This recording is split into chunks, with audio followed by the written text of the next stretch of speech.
we have to get things started in Barcelona. La Liga champions will miss on 54 goals. Robert Lewandowski, Ferran Torres, Marcus Rashford have left the club. Rodri is now a Barcelona player after Barca completed a transfer fee with Manchester City for 77 million euros. Also, Joao Cancelo has landed in Barcelona, will return to the club after fixing his deal in the Saudi League. But Rodri, the big question is, so far, no traditional number 9. And Raphinha seems to be the one who has played several roles, different roles with Barcelona under Hansi Flick. Is he the one? If there's no other traditional number 9 coming before the transfer window closes, will he be Barca's number 9? We have to wait and see what Flick has in mind, but indeed you got that option. And I think that if you have to choose in between Anthony Gordon, Lamine, Yamal, and Raphinha, indeed I would go for Raphinha. First of all, because Anthony Gordon can play on the left, as he proved in Newcastle, and I think that he still has to prove a lot of things in Spain, like he has to adapt as soon as possible, but it could be his natural position. Lamine Yamal, he's in shape, and he's getting back in shape again after the World Cup in the US, Canada, and Mexico, and winning the trophy. And I think he still has to be there for at least 1 or maybe 2 seasons. And for me, that's why Raphinha should be the ideal false 9, because he's quick, he can play in between lines, he has experience, and indeed, he has the best goal of those 3 up in attack. Let's not forget Shaq. 2 seasons ago, he was fully fit, played a full season, and scored over 30 goals in all comps. Does that make him the most reliable source of goal scoring for Barca so far? Without question. There was talk earlier in the summer that Anthony Gordon could fill in that number 9 role. Anthony Gordon is quick. He's not the finisher that Raphinha is. So again, I'm going to echo Rodri here. If you have a choice between Anthony Gordon and Raphinha to play as that number 9, and we freely assume that Lamine Yamal will continue to operate on the right-hand side as he always does, as his best position, Raphinha is easily the better of the 2 choices. Maybe if you want, tempted to say traditional, played my football in England, but a bigger target man to play through the middle as that number 9. Anthony Gordon can fill in on occasion, but more times than not, against better opponents, I think Raphinha would be the preferred choice. Now, transfer window's still open.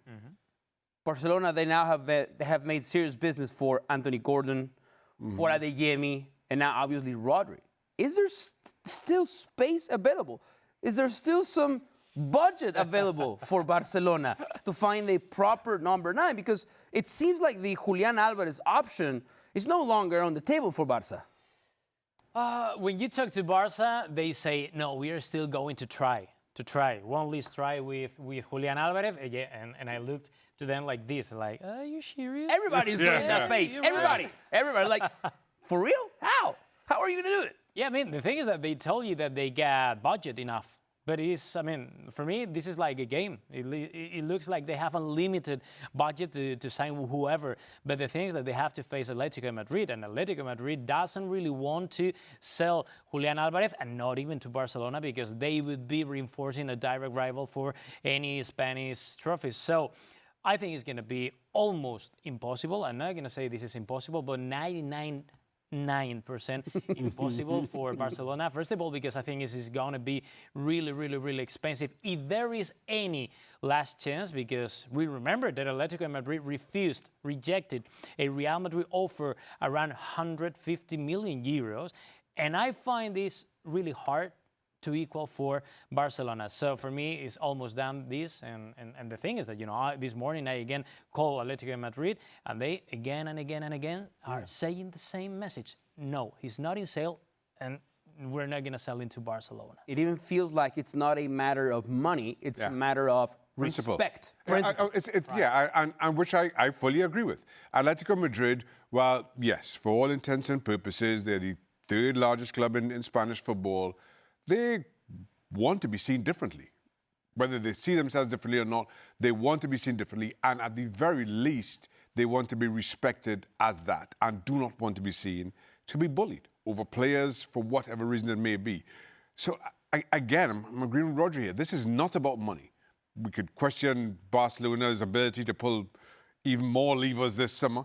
But Atletico Madrid have dug their heels in, and I think this is not about money. This is not about Julian Alvarez's supposed want to leave. This is about them being respected. They felt disrespected and will not back down from that. Now, Shaq, let me stay with you here. Hansi Flick has been extremely, extremely smart the way he has managed his squad. But it seems like Raphinha, it's clearly a leader on the field, off the field, but also his performance has been fantastic, especially when he starts on that left wing, as opposed to Lamine Yamal. If you take him out of that spot, just because you have to fill the number 9 position, are you removing Raphinha from the place that he's the most dangerous at? Yes, you are. Short answer to that question, Mo. Yes, you are. Raphinha, for me, is at his best on that left-hand side for Barcelona to provide balance to Lamine Yamal out on the right-hand side. You have a finisher like you've had in Lewandowski last couple of seasons. That's when I think you've seen the best of Barcelona. Now, given any number of circumstances, they have to make do. I think they'll have to make do with what they have in the squad this season. Raphinha has shown that he can play on that left, he can play on the right, he can play through the middle, he can sit in behind and play in that hole as a 10 role and be just about as effective in any one of those positions. Now, you look at the squad, you look at what options there may be. We've got a Dani Olmo, we've got a Fermin Lopez, we've got Rooney to come in. You look at those, Olmo can play in the 10. The others you want to feel are more squad players and needed for rotation in what may be a front 3 or front 4. That means, as we discussed before, I think Raphinha will be tasked with playing as that number 9, the goal scorer or the goal getter for Barca. Can I ask you both a question? Of course. Because there was a part of the transfer market where FC Barcelona people, according to my sources, they were debating inside the club one option. That it was, okay, can we sell Raphinha and get Julian Alvarez?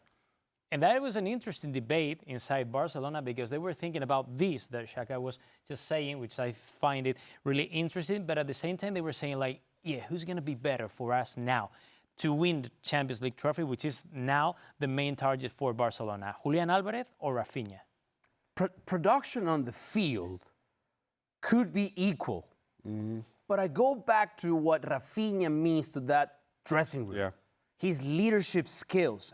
And it's not only the way I see it, it's the way Hansi Flick has expressed it. Do you guys remember a game last season? Barcelona ended up winning, but Hansi Flick's body language was, he was devastated. Yes. The one player that approached him to comfort him, it was Raphinha. And Hansi Flick then explained how well they work together and the relationship that they have and the way it works. I think Raphinha is crucial to this Barcelona success, even though Julian Alvarez is a fantastic player.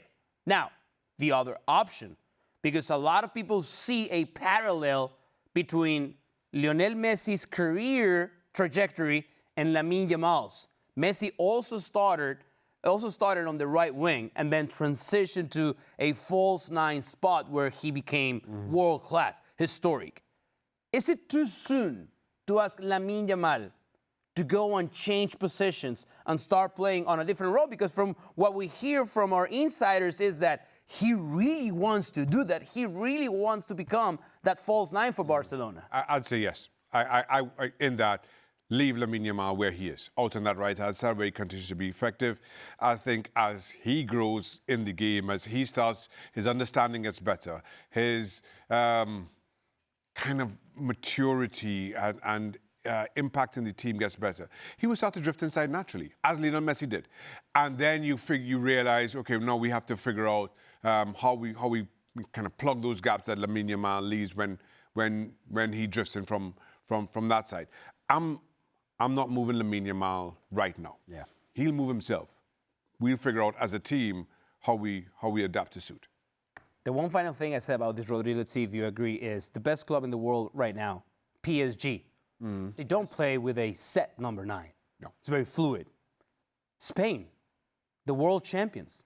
Oyarzabal is the number 9, but is he a pure number 9? He's not. So why couldn't Barcelona try to follow that and play with a traditional, proper number 9? I understand, but first of all, you don't have Luis Enrique, and secondly, you don't have Kvaratskhelia, you don't have Dembele, you don't. I mean, the powerful that they are at the PSG in that attacking line is just incredible. So that's why I think PSG are far, far away above Barcelona in that term.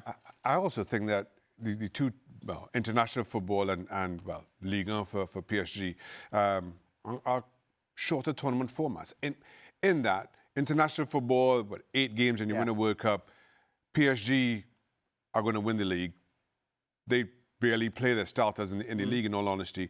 They are judged on the Champions League, again, shorter format to what we're used to in a league format where you're playing anywhere between 36 and 40 games. I just feel the ask is different in those circumstances. And yes, there have been successes. Barcelona has had very successful seasons with a false 9. Those are the anomalies.